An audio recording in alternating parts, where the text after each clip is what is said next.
చంపడానికి కుట్ర జరిగింది. అంటే నాకు కూడా ఊళ్ళో కార్యకర్తలు కూడా 150 మంది కూడా ఉన్నారు కాబట్టి ఇవన్నీ సీసం పెంకులు, ఒళ్ళంతా కారులో ఇటుక బెడ్లు, 2-3 గాయాలు, ఇవన్నీ జరిగినాయి. సరే చూద్దాం ఏమవుతాం. ఇవన్నీ ఇటువంటి పిరికి పంద చర్యలకు భయపడేది ఏమి ఉండదు. వర్మ ఎప్పుడు కూడా 22 ఏళ్ళ నుంచి ఉన్నాడు. ఎప్పుడు కూడా ఇటువంటి వ్యవహారం జరగలేదు. ఈ సంస్కృతి పిఠాపురంలో ఇప్పుడే వచ్చింది. ఇప్పటి వరకు పిఠాపురంలో ఇటువంటి సంస్కృతి లేదు. చట్టం ఉంది కదా.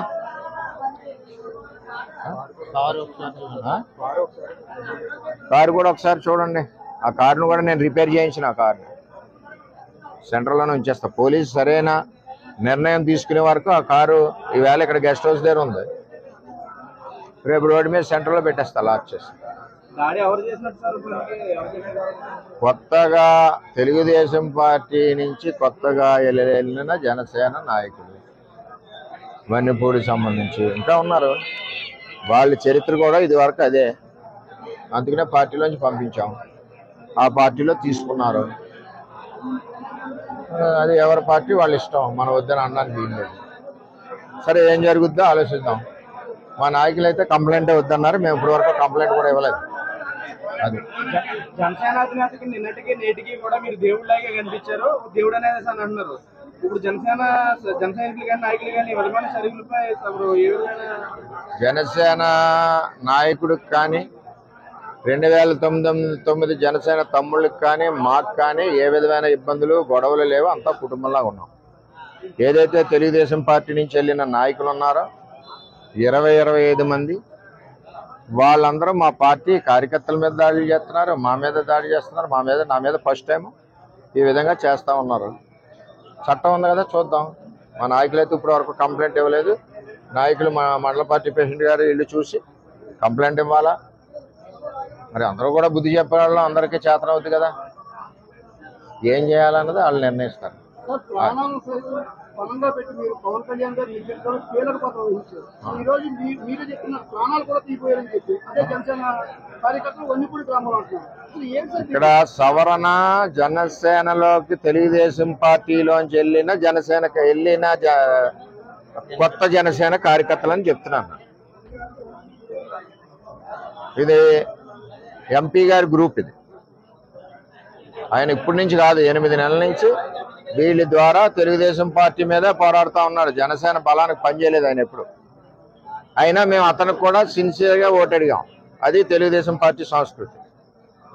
అది మీకు మినిస్ట్రీ రాకుండానే ఎలాంటి కొన్ని ఆరోపణలు చేస్తున్నారు. ఏమండి, ఎవరు ఎన్ని కుక్కలు మురిగినా నాకేమీ ఇబ్బంది లేదు. నేను ఎవరికి భయపడే మనిషిని కాదు. 22 ఏళ్ళ నుంచి ప్రజల్లో ఉన్న మనిషిని. నేను ఎవరికి భయపడను. నా మీద ఎంతమంది దాడులు చేసినా చేయనండి. చట్టాలు ఉన్నాయి. ఇది పవన్ కళ్యాణ్ గారికి కానీ నాకు కానీ పవన్ కళ్యాణ్ గారికి కానీ ఆ 2009 బ్యాచ్కి కానీ ఎవరికి ఇది సంబంధం లేదు. నేను ఎవరికి ఫిర్యాదు చేయను కూడా. అది ఏ విధంగా జరగాలో ఆ విధంగా జరుగుతుంది.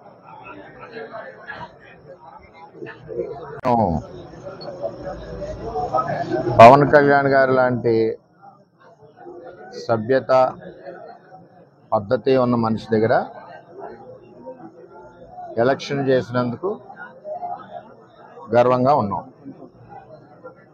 ఆయన దగ్గర నుంచి కానీ 2009 జనసేన పార్టీ దగ్గర నుంచి కానీ మాకు ఏ విధమైన ఇబ్బందులు లేవు. మేము ఎప్పుడు కూడా కలిసికట్టుగా ఒకే కుటుంబంలాగా మొన్న ఎలక్షన్ చేసాం, వాటికి పనిచేస్తాం. ఏదైతే తెలుగుదేశం పార్టీ నుంచి 5 నెలలు 6 నెలల ముందు వెళ్ళిన 20-25 మంది జనం ఉన్నారో వారిని స్థానిక ఎంపీ వైసీపీ పార్టీ అని చెప్పి పార్టీలో జాయిన్ చేసుకుని ఉండడం జరిగింది. వాళ్ళే ఈ దాడి చేశారు వన్నిపూడిలో. అంచేత చాలా అవుతుంటాయి, మేము ఫేస్ చేయగలం. మాకు చేతగా కాదు, చేతగాని దద్దంలో కాదు. మేము ఈ దాడి ప్రత్యక్షంగా పోలీసులు ఉన్న చోట జరిగింది, పోలీసులు ఉన్నప్పుడు జరిగింది. మేము ఒక ఆయన్ని సర్పంచ్ గారిని కలవడానికి వెళ్ళాం. ఎలక్షన్లో రకరకాలుగా చేసాం. మేము పబ్లిక్గా చేసిన వాళ్ళు ఉన్నారు, చాటుని చేసిన వాళ్ళు ఉన్నారు, వెనకుండి మాకు హెల్ప్ చేసిన వాళ్ళు ఉన్నారు. ఇవన్నీ మేము చెప్పం కదా, ఊరందరికీ చెప్పాలి పని నాకు లేదు కదా. నాకు ఆయన బాధ్యత చెప్పారు ఎలక్షన్, ఆ బాధ్యత నేను నెరవేర్చా. అంచేత వాళ్ళు దాడి చేశారు, చాలా దారుణంగా దాడి చేశారు. అందులో మా కారులో మండల పార్టీ ప్రెసిడెంట్ గారు ఉన్నారు, ఎక్స్ జెడ్పీటీసీ ప్రసాద్ గారు ఉన్నారు, ఇంకో ఎక్స్ జెడ్పీటీసీ బర్లప్పారావు ఉన్నారు, ఇంకో ఆయన ఎక్స్ ప్రెసిడెంట్ నాగు ఉన్నారు, ఇంకో ఆయన పార్టీ ప్రెసిడెంట్ శివ ఉన్నాడు. ఎంతమంది ఉండగా సడన్గా సీసాలు, ఇటుక బెడ్లు, ఇది మండలంలో ఒక ప్రాక్టీస్ అయిపోయింది. ఇది వరకు సాయి ధర్మతేజ్ గారి మీద కూడా ఇదే దాడి చేశారు. ఆ దాడి చేసినప్పుడు సరైన చర్యలు పోలీస్ యంత్రాంగం తీసుకోలేదు. ఆఖరికి వాళ్ళు వెళ్ళిపోయాక దాడి జరిగింది అన్నారు తప్పితే, వాళ్ళు ఉండగా దాడి జరిగి దెబ్బలు తగిలితే వాళ్ళు వెళ్ళిపోయాక దాడి జరిగింది అన్నారు. సరే, ఇదంతా కాంట్రవర్సీ ఎందుకని మేము మాట్లాడుకుంటున్నాం. ఇది నన్ను చంపడానికి కుట్ర జరిగింది.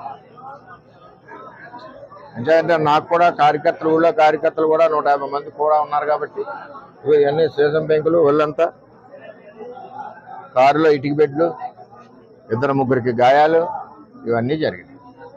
సరే చూద్దాం ఏమవుతాం. ఇవన్నీ ఇటువంటి పిరికి పంద చర్యలకు భయపడేది ఏమి ఉండదు. వర్మ ఎప్పుడు కూడా 22 ఏళ్ళ నుంచి